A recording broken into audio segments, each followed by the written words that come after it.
The first day of school, I met Lena McLean. Wow. And I didn't ask for a music class. I didn't know what classes I would get. I just went to the next level, went to school. Right. And but my first class was 126 in Kenwood Academy.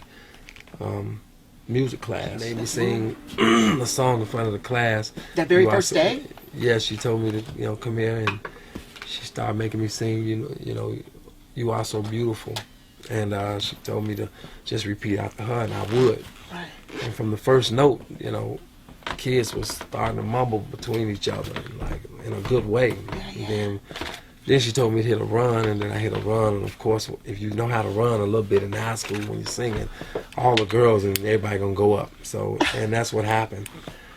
And then she made me do a talent show. She put on a talent show, and I told her there's no way I'm finna go out there in front of all those people. So she said, put on some dark glasses. You're gonna act like you blind. You're gonna do "Ribbon in the Sky" by Stevie Wonder, and Charles Craig was a pianist at the time there. He's gonna play. And I had a friend of mine walk me out as if I was blind, and I got to hitting Stevie Wonder. And out of nowhere, girls and everybody went up, and I just remembered that I had never gotten that feeling on the basketball court. Wow. And I was like, oh my God, what's going on? I didn't know if somebody was standing behind me. Was it a fire drill? What's going on? These people screaming. I was like, I ain't never got this feeling on no basketball court. So I decided that day, my spirit, my soul, my DNA, everything switched. And life as I knew it was never the same again.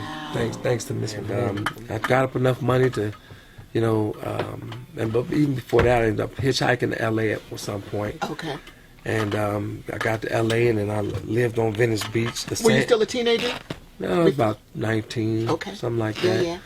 Lived on Venice Beach. I mean the sand part. Yes, And as a street performer, I would sleep up under the bleachers, Uh-huh. and then I would get from under the bleachers in the day and play basketball, and then, but every day I was keeping in touch with Miss McGlynn. Every other day I would call her. That was my question. You were still in touch with her. Mm-hmm. Wow. Mm-hmm. And she started telling me and teaching me about the depth of struggle and how it determines the height of your success, and how you're gonna go through some things. You're in the mountains right now, and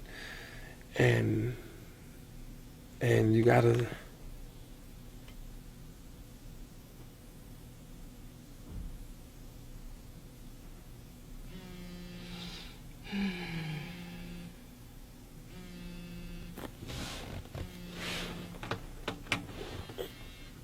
she say, you're in the mountains right now, and you have to struggle, and the struggle is gonna build character. It's gonna make you strong.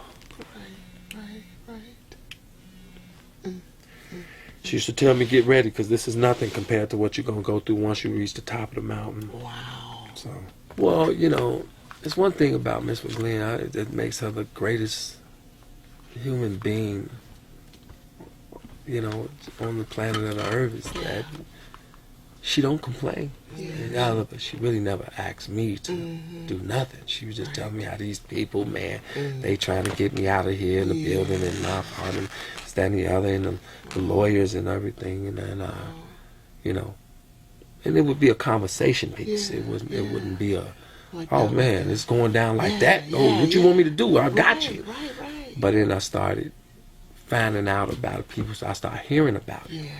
So then I called her. Yeah.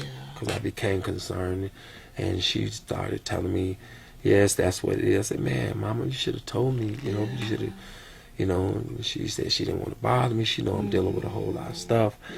I started crying because I couldn't believe that. I got really just like, man. I said, you made me. I'm your son. I'm like, my duty is to be there for you, just like you've been there for me in any way I can. So, well, like any son to a mother, no son can bear the thought of his mother being put out of anything, and I'm no different, I'm just as human as that, and when I heard it, like I say, I will go through, as my uncle used to say, hell with gasoline draws on before I let that happen. I got you.